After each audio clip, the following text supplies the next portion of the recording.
Olá, seja bem-vindo. Veja nesta edição. Seminário discute direitos trabalhistas dos imigrantes para que não haja trabalho escravo e sim oportunidades dignas de empregabilidade para todos. MPT marca presença na 8ª edição do Fórum Mundial da Água, sediado em Brasília. Série de vídeos Não Vire Manchete é lançada nas redes sociais, dando início à campanha Abril Verde. O objetivo do mês é alertar sobre a necessidade de prevenção de acidentes de trabalho. Falta de emprego com carteira assinada leva a trabalhadora a buscar novas formas de garantir o sustento, com jornadas mais extensas e muitas vezes com ganhos menores. Tudo isso e muito mais a partir de agora.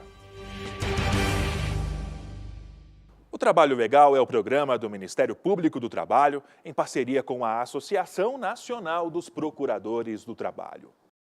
O MPT participa de seminário organizado pela ONU para discutir a legislação trabalhista em relação aos imigrantes.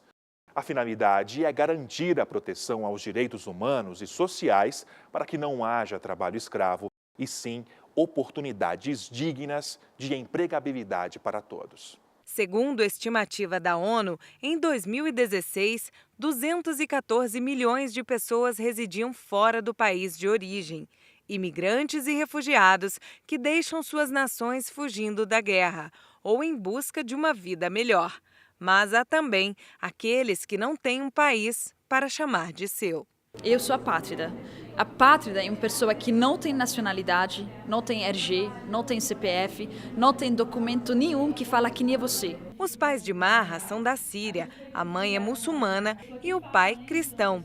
Por terem religiões diferentes, o casamento é considerado ilegal. Por isso, o casal fugiu para o Líbano, onde Marra e os 2 irmãos nasceram. Você, como ser humano, você consegue sua nacionalidade de 2 jeitos. O de terra onde você nasce, como Brasil, qualquer pessoa nascida no Brasil é brasileiro. O de sangue de seus pais, como Líbano. Se você nasce no Líbano, você não é libanesa. Se seu pai é, ele te passa a nacionalidade. Minha irmã, eu e meu irmão, nascidos no Líbano, não somos libaneses. E, no mesmo tempo, não somos sírios. Marra faz parte dos cerca de 10 milhões de apátridas espalhados pelo mundo. A moça de 30 anos fala 5 idiomas e é formada em gestão da informação. Ela, assim como milhões de brasileiros, está desempregada. Além da crise de desemprego pela qual o Brasil passa, Marra tem outro obstáculo. A área em que ela atua exige muitas viagens e a falta de documentos é um impedimento para sua colocação no mercado de trabalho. Como se não bastasse enfrentar tudo isso, ela ainda tem que lidar com a dor da perda do irmão, morto em Belo Horizonte em uma tentativa de assalto. Desde que eu tinha 16 anos, mandar uma carta para embaixadas do mundo inteiro, para presidente, para ministros, para todo mundo, mandando essa carta na esperança de retorno. Recebi muitos não. O único país que me acolheu em 2014 foi o Brasil. Não porque sou apátrida, mas porque eles abriram para refugiados sírios. Assim como ela, outros cerca de 700 mil estrangeiros buscam estabilidade e trabalho no Brasil. E o foco central do seminário é trabalho, na ideia de trabalho digno, uma via de integração, porque os migrantes e os refugiados, como todos os brasileiros e brasileiras também, necessitam fundamentalmente do trabalho. Sob a perspectiva do Ministério Público do Trabalho, o principal foco é exatamente buscar a orientação, a conscientização e a sensibilização tanto da sociedade civil como dos imigrantes para que não haja a exploração de trabalho dos imigrantes, o descumprimento da legislação trabalhista em relação aos imigrantes, que não haja o trabalho escravo, não haja o tráfico de pessoas e que os imigrantes eles usufruam dos mesmos direitos trabalhistas que os brasileiros. Para o procurador, não basta apenas a conscientização, é preciso ir além. Há necessidade de uma política pública de âmbito nacional para que haja uma coordenação entre os estados que estão recebendo os imigrantes e haja uma inserção no mercado de trabalho de acordo com a legislação trabalhista e não apenas uma simples movimentação de estrangeiros dentro do país. Irmã Rosita trabalha com migrantes e refugiados há 30 anos no Brasil. E, segundo ela, o seminário, que contou com a presença de 40 estrangeiros, de 12 nacionalidades e uma apátrida, teve entre os objetivos estimular e apoiar lideranças para que os participantes conheçam as leis do país. Assim, eles podem passar a orientar também outros imigrantes para que tenham a possibilidade de viver e trabalhar no Brasil com dignidade. Os migrantes já têm a sua história muito construída no país, pelo menos em termos de contribuição, de presença, de atuação. Brasília sediou o 8º Fórum Mundial da Água, realizado a cada 3 anos pelo Conselho Mundial da Água, organização internacional composta por cerca de 400 instituições voltadas à temática de recursos hídricos em aproximadamente 70 países. O MPT deu sua contribuição e apresentou 2 projetos significativos durante o evento. O primeiro você conhece agora: Água Livre de Agrotóxicos, questão de saúde pública. A reportagem é de Aline Campelo. Para promover o direito do trabalhador e do consumidor à água potável, o Procurador Regional do Ministério Público do Trabalho, Pedro Serafim, levou ao Fórum Mundial da Água o projeto Água Livre de Agrotóxicos, questão de saúde pública. Segundo o procurador, a falta de informações e dados científicos adequados dificulta o enfrentamento da questão. Quando buscamos os dados oficiais, eles praticamente não existem, eles são precários, são raros, eles são apresentados a destempo, bem depois de uma verificação. A questão da água no Brasil é muito séria porque o uso indiscriminado dos agrotóxicos, pulverização aérea, também é algo que afeta muito a saúde, o meio ambiente e as fontes hídricas.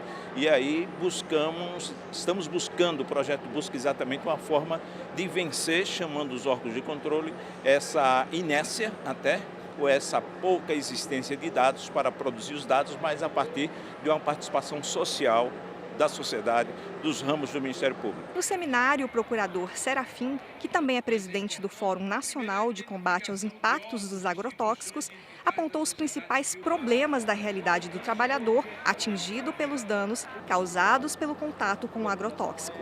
A dificuldade, a crise, a problemática hoje do adoecimento de trabalhadores e cidadãos em relação aos agrotóxicos nos chamou a responsabilidade para um projeto dessa natureza. No Brasil, a realidade da população quanto ao consumo de água potável ainda é bem distante do que preconiza a portaria do Ministério da Agricultura. Apenas 1/4 dos municípios brasileiros cumprem os parâmetros de forma correta em relação aos resíduos de agrotóxicos e metais pesados. Além disso, a fiscalização não cumpre o seu papel. O trabalhador é aquele que manipula, é o primeiro que acessa a água, não só para beber, para o banho no local de trabalho, mas na agricultura, por exemplo. A pulverização, tudo isso acarreta risco para a saúde do trabalhador, certo? E como nós não temos uma verificação e aquilo que é indicado, ainda que pouco, é também resultado de uma subnotificação, a OMS diz que para cada notificação, 50 não foram feitas. E aí o trabalhador vai perder sua força de trabalho. Isso vai sobrecarregar o sistema previdenciário e a própria sociedade. O projeto é um alerta para que diferentes esferas da sociedade se unam para solucionar os problemas, concluídos a partir de dados e números apontados. O projeto propõe conclamar a sociedade, a partir dos números, mostrar essa realidade que existe. O Brasil como o maior consumidor de agrotóxico, como eu já disse, o adoecimento, o crescimento, o INCA está indicando situações de cânceres. Para essa especialista em toxicologia, que integra a equipe do procurador, os dados levantados evidenciam a situação enfrentada pelo trabalhador do campo. Ela ressalta a relevância dos números. Que são muito preocupantes do ponto de vista da saúde e do meio ambiente, né?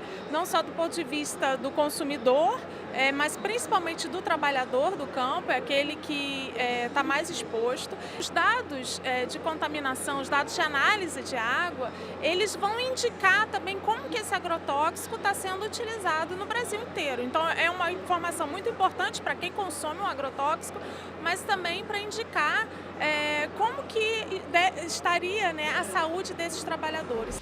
Logo depois do intervalo, você confere mais um projeto do MPT apresentado durante o Fórum Mundial da Água, a exposição Água, Barragens e Trabalho Humano.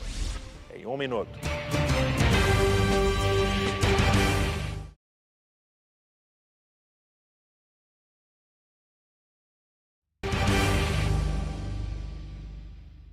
Além do projeto Água Livre de Agrotóxicos, Questão de Saúde Pública, o MPT apresentou no Fórum Mundial da Água a exposição Água, Barragens e Trabalho Humano. Ela expôs os impactos trabalhistas das obras da usina de Belo Monte, construída na bacia do rio Xingu, no estado do Pará. A participação do MPT no 8º Fórum Mundial da Água mostrou distintas situações de impacto social e trabalhista. Uma delas retratada na exposição digital intitulada Água, Barragem e Trabalho Humano, apresentada pelo procurador do Ministério Público do Trabalho no Pará, Alain de Miranda Bruno, atesta o impacto provocado pela construção da usina de Belo Monte ao meio ambiente e às comunidades ribeirinhas. A terceira maior hidrelétrica do planeta atingiu centenas de trabalhadores ribeirinhos, pescadores e comunidades indígenas que se beneficiavam do rio Xingu, nas proximidades do município de Altamira, no estado do Pará. O grande impacto da atuação do Ministério Público foi o monitoramento de todos esses milhares de trabalhadores envolvidos. Para vocês terem uma ideia, em Belo Monte, só na construção civil, giraram, houve a rotatividade de mais de 110 mil trabalhadores na obra, somente na frente de construção civil. No pico da obra, Belo Monte tinha dentro dos seus sítios de construção mais de 40 mil trabalhadores, distribuído em mais de 90 empresas. O grande desafio do Ministério Público foi equalizar todas as gestões dessas dezenas de empresas que estavam inseridas em um único meio ambiente de trabalho, com interseções, e fazer com que essas gestões de segurança estivessem comprometidas com o trabalho seguro. Foi desafiador. Ele relata ainda a participação do MPT para assegurar os direitos dos trabalhadores desde o início do processo de instalação das obras, que começaram em 2011, até que a primeira turbina entrasse em funcionamento em fevereiro de 2017. 6 anos de obras em Belo Monte resultaram em desmatamento, inundações e muitos conflitos sociais trabalhistas. Na exposição das fotos digitais das frentes de trabalho da usina hidrelétrica de Belo Monte, nas frentes de trabalho de construção da usina hidrelétrica de Belo Monte, nós abordamos tanto o antes, o durante e o depois. O antes, e o Ministério Público do Trabalho acompanhou desde o início das tratativas aqui em Brasília, o Pacto Social, desde o Pacto Social para priorizar a contratação da mão de obra local, e se essa mão de obra local se revelasse sem capacidade técnica para ser admitida, nós iniciamos o nosso trabalho com a responsabilidade socioambiental e aqui social por parte do consórcio construtor em qualificar essa mão de obra para ser absorvida pelo empreendimento. Mas não paramos por aí. Paramos que a responsabilidade sócio, ela agrega a ambiental, ou seja, a segurança, a promoção do trabalho seguro nessas frentes de trabalho, na inserção desses trabalhadores no meio ambiente de trabalho seguro. Hoje, o Ministério Público do Pará avalia que o impacto social trabalhista acarretará consequências a longo prazo. A postura da empresa responsável pela obra também agrava ainda mais a situação dos trabalhadores. O MPT precisa atuar para assegurar os direitos e a dignidade de milhares deles.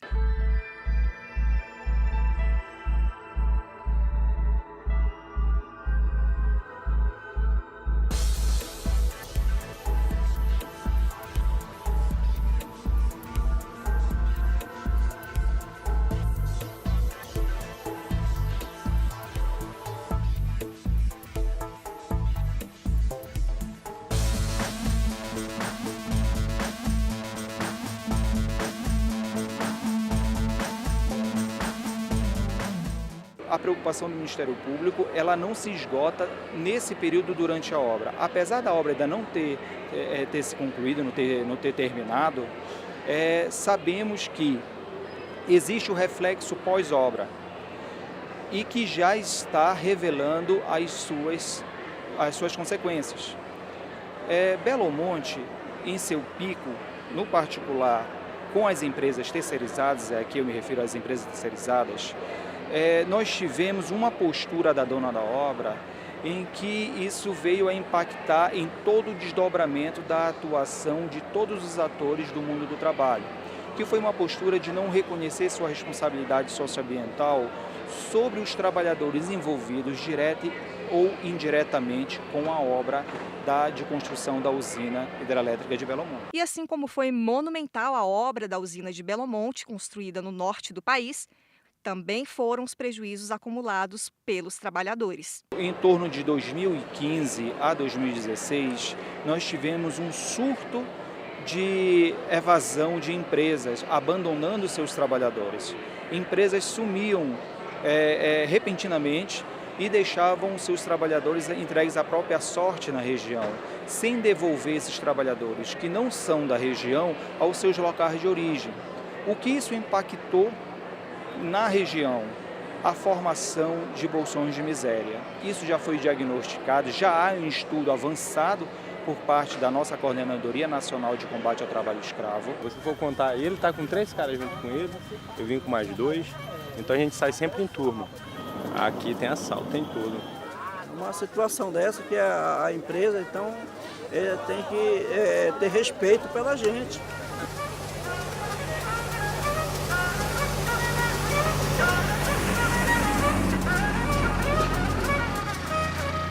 A preocupação do Ministério Público do Trabalho com relação a esses bolsões de miséria é justamente que essas pessoas se encontram num nível abaixo da linha da pobreza, num grau de vulnerabilidade que faz com que eles possam ser aliciados para postos de trabalhos indignos. E quando eu falo postos de trabalhos indignos, eu estou correlacionando diretamente com as piores formas de exploração do trabalho humano consideradas pela OIT, Organização Internacional do Trabalho, que é o trabalho escravo contemporâneo, o trabalho infantil, seja na inserção de crianças em frente de trabalhos ilícitas, ou seja na exploração sexual. Isso se revela uma grande mazela, uma consequência gravíssima que um empreendimento da envergadura de Belo Monte, que explora a água da Amazônia, de um dos principais rios da Amazônia brasileira, está deixando para a sociedade local. E aqui se revela que a história dos grandes projetos na Amazônia tende a se repetir.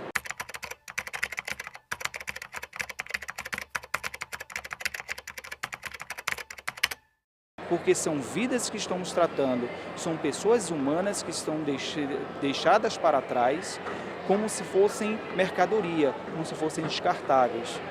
Revela-se um tratamento de uma coisificação da pessoa humana. O mês de abril já começou e uma importante campanha visa prevenir e conscientizar empregadores e trabalhadores sobre melhores condições de trabalho e de saúde. É o Abril Verde. Para marcar o início da campanha, o MPT lançou a série Não Vire Manchete, com 5 vídeos que serão lançados um a cada semana. O primeiro já alcançou mais de 2.500 visualizações só no primeiro dia. E você confere agora no Trabalho Legal. Últimas notícias. Operário sofre acidente de trabalho em obra e é aposentado por invalidez. Você gostaria de virar notícia na televisão? Devido a um acidente que tive fazendo a pintura de um prédio. Estava eu no balancinho, o cinto era velho e não tinha manutenção. Caí de uma altura de 3 andares. Hoje, eu estou aposentado por invalidez. É obrigação do empregador fornecer equipamentos de proteção. Não vire manchete, denuncie irregularidades. Os vídeos da campanha serão lançados sempre a cada segunda-feira do mês de abril no Facebook do MPT. Já, saiba como o brasileiro tem migrado para novas formas de trabalho e até mesmo para a informalidade para garantir o sustento.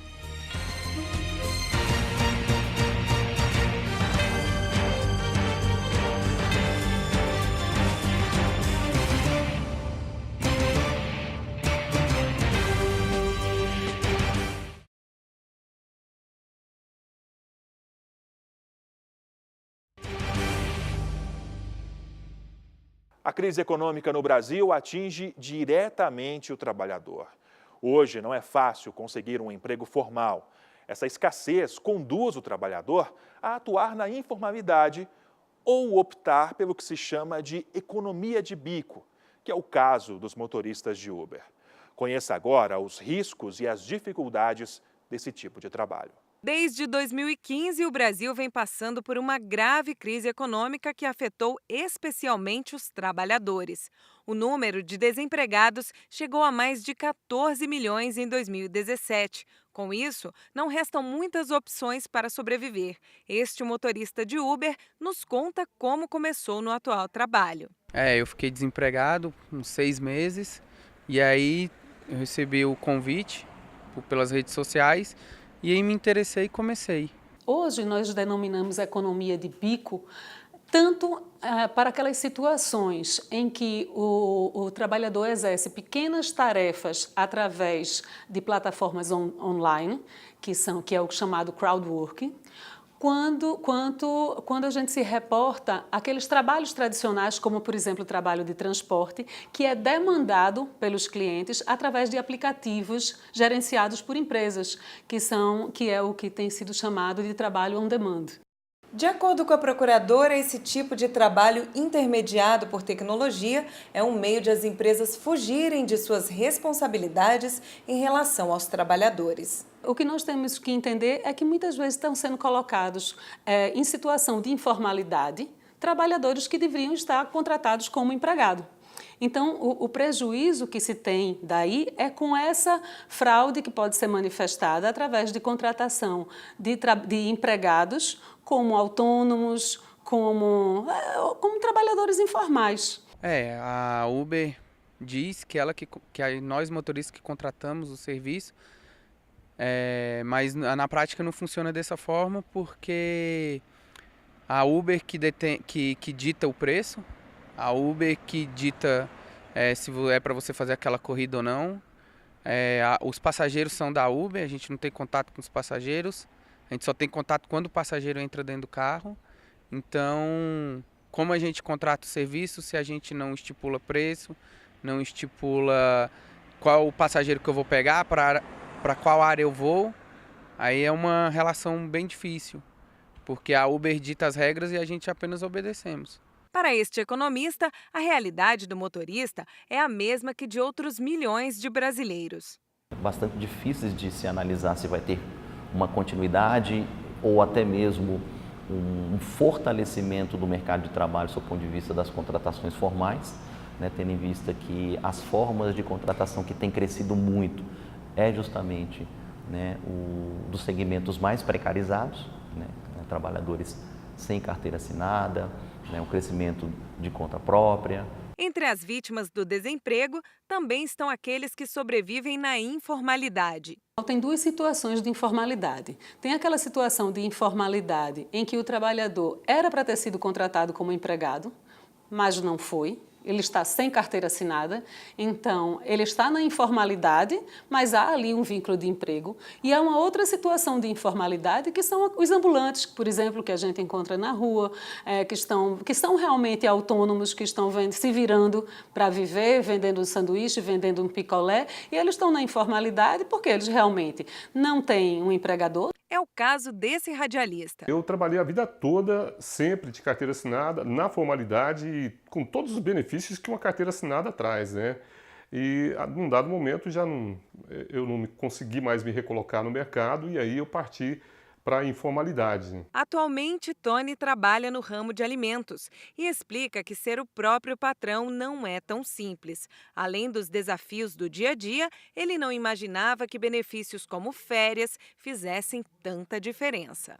Essa é uma parte das que mais pesaram, aliás, principalmente no começo. Porque no começo você não tem um capital, você não tem um dinheiro guardado, então você tem que trabalhar muito e sem férias, né, e sem nenhum benefício. Se você adoecer, por exemplo, não tem aquele negócio de você dar um atestado e o patrão te paga no final do mês.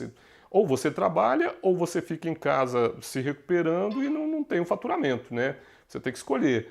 Então, a gente sente muita falta dos benefícios que a carteira de trabalho traz, sim, com certeza. A procuradora, que é vice-coordenadora nacional de combate às fraudes trabalhistas, também falou dos riscos que corre uma empresa que mantém empregados trabalhando sem carteira assinada. A fiscalização trabalhista pode chegar lá por uma denúncia ou não, numa fiscalização de rotina ou por uma denúncia, e constatar essa irregularidade, lavrar uma auto de infração, a empresa vai ter que pagar uma multa.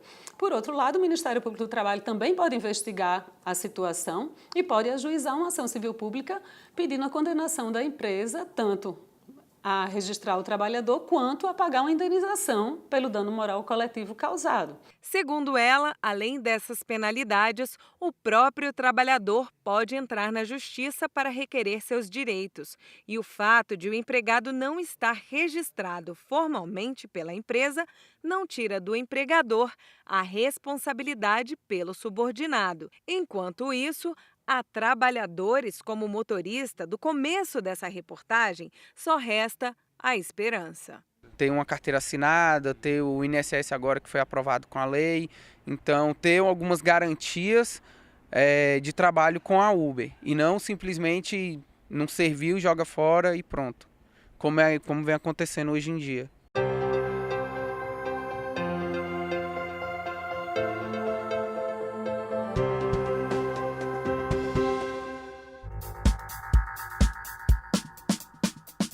Olá!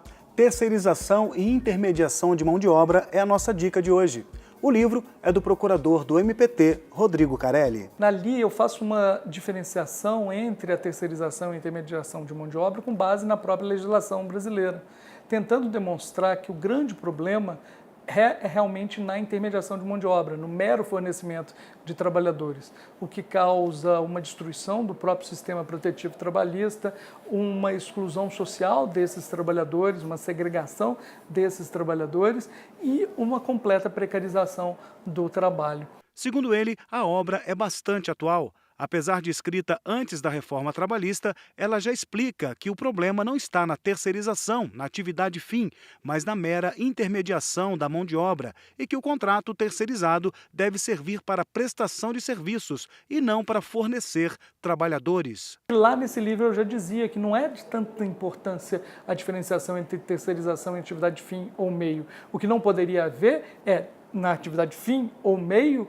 há uma contratação de uma empresa para fornecer trabalhadores para outra. O livro Terceirização e Intermediação de Mão de Obra pode ser encontrado em uma das 19 bibliotecas do MPT espalhadas pelo país.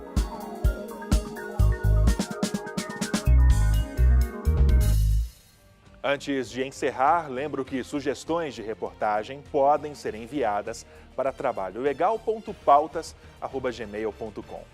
Agora, mais informações sobre o Ministério Público do Trabalho você encontra em www.mpt.mp.br e também em nossas redes sociais.